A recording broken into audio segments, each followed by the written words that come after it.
The male issues I prioritize and why. Hey, it's Prince of Queens, and I am an advocate for the gender-specific issues of men and boys, or a men's rights advocate, or an MRA, if you want to use an acronym and be technical. Due to the fact that there is yet another push to demonize the grand total of the men's rights movement online recently, as if it is synonymous with the more hateful bits and pieces of the quote-unquote alt-right, I figured now would be a good time for me to clarify my stance on approaching the issues of men and boys, and in particular, which issues I prioritize. There are many solid arguments to be made for why the feminist narrative is faulty and that men and boys are systematically getting the short end of the stick in Western culture, but I personally like to prioritize two specific issues as my go-to talking points when I first begin to introduce these topics to laymen and feminists alike. Those issues are male suicide rates and the fact that boys and young men are falling behind in every level of education in the West. To me, these are both the biggest issues as well as the issues that are easiest to discuss with others who might be resistant, because they are things that I can relate to as an individual, as well as being undeniable problems in anybody's eyes, including feminists.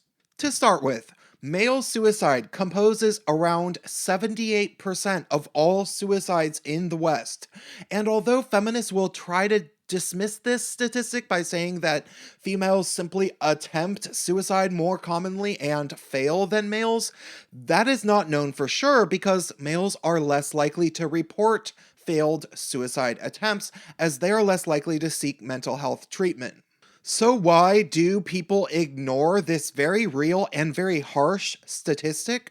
Well, I think that a lot of feminists ignore this often completely consciously because they see male suicide as collateral damage in the war to convert the entire world into the superior mode of operations, which would be some sort of matriarchy or genderless utopia or whatever the individual feminist imagines the end goal to be. They simply don't care that men are killing themselves in the meantime during the transfer of power. They'll tell you to your face that men and boys commit suicide because patriarchy hurts men too, as if they are the self-appointed experts on every suicidal motive for every dead male in the entire West, and that every one of those guys shared the same motive, which was that he was forced to live in a shitty world with so many goddamn men. In so many words, that's basically what they think. But really, I think even consciously, many feminists are fully aware that there's a lot of men that might be committing suicide as a direct result of feminist policies like listen and believe style erosion of due process in rape allegations on college campuses, or family court drama that drastically screws men over. But even more so, when you get to the nitty-gritty of discussing male suicide with a feminist or a feminist-inclined person, which are most people, and you bring up things like campus rape allegations or family court issues, you are confronted with a dilemma, which is that the feminists will immediately and instinctually side with the hypothetical women at the other end of every situation. Tell a woman that men commit suicide because they are falsely accused of rape or domestic violence?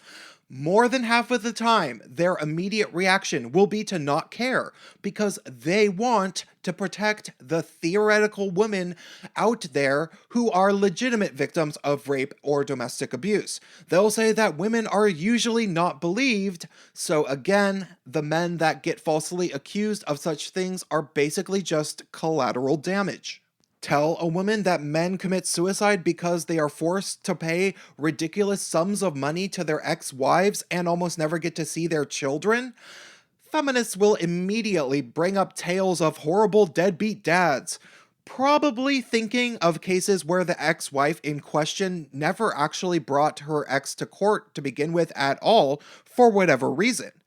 These feminists can ignore the fact that family courts do drastically favor women almost unanimously, because theoretically, there are still some men out there who don't support their children. You see, many of the specific issues that men's rights advocates bring up are perfectly valid, and many of them can be tied directly to male suicide rates.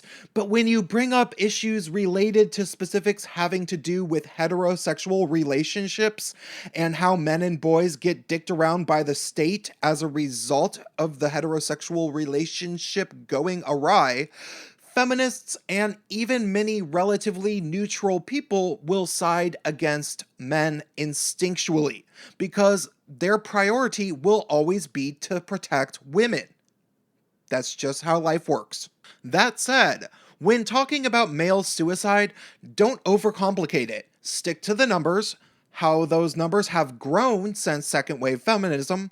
Make sure to mention the underreporting of male suicide attempts, and maybe throw in some additional information about women and girls getting substantially more social services than men, and the way mental health care treatment is geared towards females.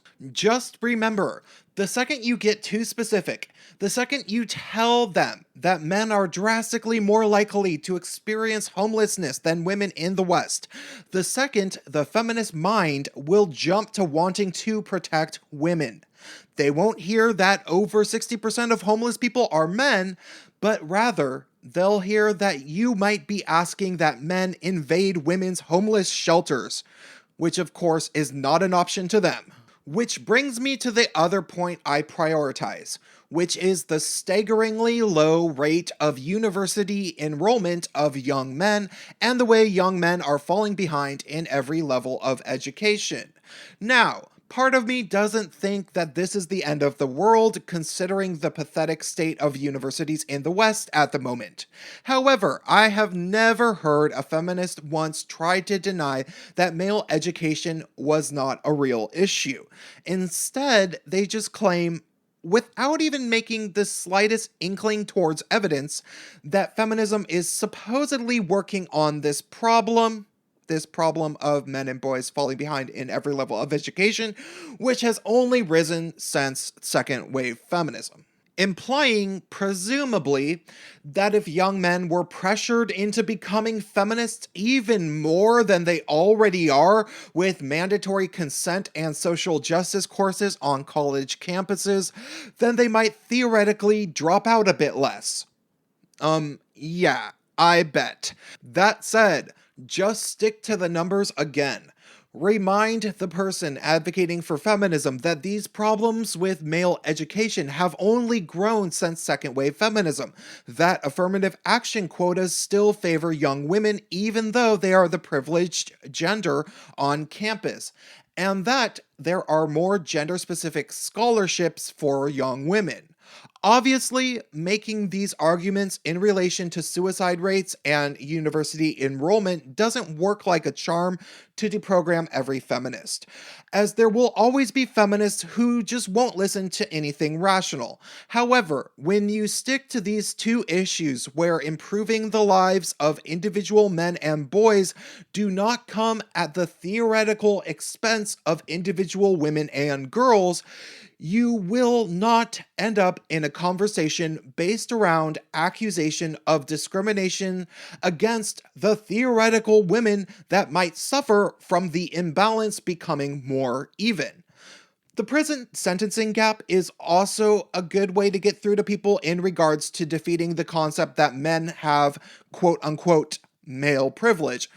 But the prison sentencing gap is ultimately not a super safe argument because it only applies to convicted criminals. When talking about suicide and education, however, you are talking about things that could easily apply to the feminists' brothers, fathers, and sons. Those are the two issues to start with, and once you realize they are starting to see the way feminism has lied to them, you can maybe take it a step further. But remember the golden rule. Slow and easy with the red pill. People have to choose to swallow it. Drop me a comment, help me out on Patreon if you think I seem cool.